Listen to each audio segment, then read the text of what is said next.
অসমীয়াৰ প্ৰাণৰ শিল্পী জুবিন গাৰ্গৰ উপজাদিন উদযাপনৰ বাবে ৰাজ্যজুৰি ব্যাপক প্ৰস্তুতি। প্ৰথমবাৰৰ বাবে পালন কৰা হ'ব জুবিনবিহীন উপজাদিন। শিল্পীগৰাকীৰ সৃষ্টিৰাজি জীয়াই ৰাখিবলৈ অহৰহ চেষ্টা কৰিছে প্ৰতিগৰাকী অনুৰাগীয়ে। ইতিমধ্যে এমাহ আগৰ পৰা ৰাজ্যৰ বিভিন্ন প্ৰান্তত আগতীয়াকৈ মৰমৰ শিল্পী জুবিন গাৰ্গৰ প্ৰতি শ্ৰদ্ধা জনাই জন্মদিন উদযাপন কৰা হৈছে। তেওঁৰ বাবে নাহৰ পুলি বিতৰণ কৰিছে বহু অনুৰাগীয়ে। এইবেলি আনন্দ উল্লাসৰ বিপৰীতে অশ্ৰুসিক্ত নয়নেৰে স্মৰণ কৰা হ'ব ঈশ্বৰ পুত্ৰক। জুবিনৰ জন্মদিনৰ লগত সংগতি ৰাখি আমিনগাঁৱৰ চৰলাবিলা জ্ঞানজ্যোতি বিদ্যালয়ত গীত মাতে মনোজ্ঞ অনুষ্ঠান। জুবিন গাৰ্গক স্মৰণ কৰি বিদ্যালয়খনৰ প্ৰতিটো শ্ৰেণীৰ ছাত্ৰ ছাত্ৰীয়ে নিজৰ প্ৰতিবাৰে গীত মাতৰ লগতে কেইবাটাও আকৰ্ষণীয় প্ৰদৰ্শন কৰে। অনুষ্ঠানৰ আৰম্ভণিতে কেনভাছত জুবিনৰ ছবি আঁকিলে এজন প্ৰতিভাৱান ছাত্ৰই। কেৱল এয়াই নহয়, সকলোকে আচৰিত কৰি তুলি স্কেটিং জোতা পিন্ধি কণ কণ শিশুসকলে জুবিন গাৰ্গৰ গীতত নৃত্য প্ৰদৰ্শন কৰি সকলোৰে মন জয় কৰিবলৈ সক্ষম হয়। তাৰোপৰি চৰলাবিলা জ্ঞানজ্যোতি বিদ্যালয়ৰ ছাত্ৰ ছাত্ৰীসকলে কাৰাটে প্ৰদৰ্শন কৰে শিল্পীগৰাকীৰ গীতত। 20জনতকৈ অধিক ছাত্ৰ ছাত্ৰীয়ে জুবিন গাৰ্গৰ 40টা কালজয়ী গীত একেলগে গাই সকলোকে আৱেগিক কৰি তোলে। মানৱৰূপী ভগৱান জুবিন গাৰ্গৰ বাবে ছাত্ৰ ছাত্ৰীসকলে নৃত্য গীতৰ উপৰিও কবিতা আবৃত্তি লগতে এটাৰ পিছত আনটো গীতৰ সুৰ তুলিলে ভায়লিন তথা গীটাৰত।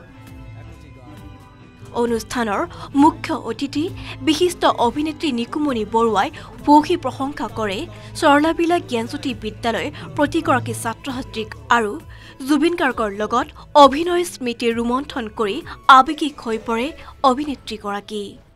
প্ৰত্যেকটো বিভাগত কোনোবাই গান গাইছে, কোনোবাই আবৃত্তি কৰিছে, কোনোবাই ড্ৰামা কৰিছে, এই গোটেইখিনি তাৰমানে ইমান সুন্দৰকৈ প্ৰত্যেককে সুবিধা দিছে। তেনেকৈ মই সুধিলোঁ যে প্ৰত্যেকটো বিভাগৰে মানে কালচাৰেল হেৰিত এজন এজন শিক্ষক থাকে। সেইটো সুবিধা আমি ইমান পোৱা নাছিলোঁ, গতিকে মই বিৰাট ভাল পাইছোঁ। মানে ভাবিব নোৱাৰোঁ, মোৰ মানে ভাৱধাৰা একদম ওপৰত গৈছে।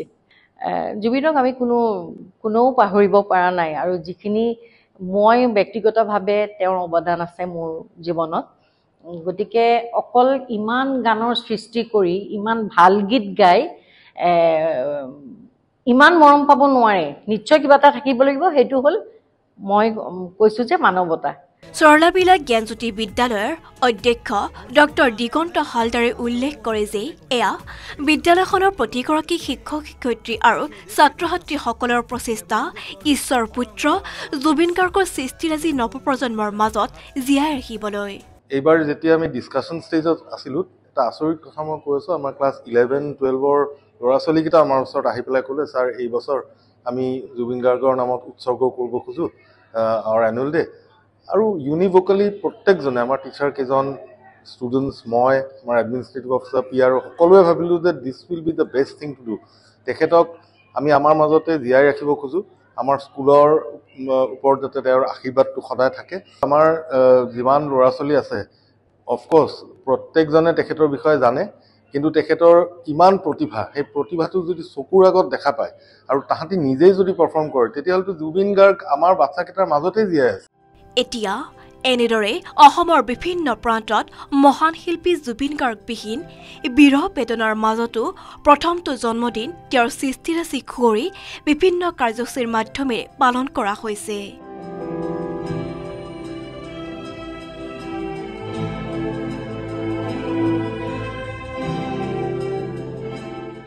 গুৱাহাটীৰ পৰা জেবিন চুলতানৰ ৰিপৰ্ট, লোকেল 18।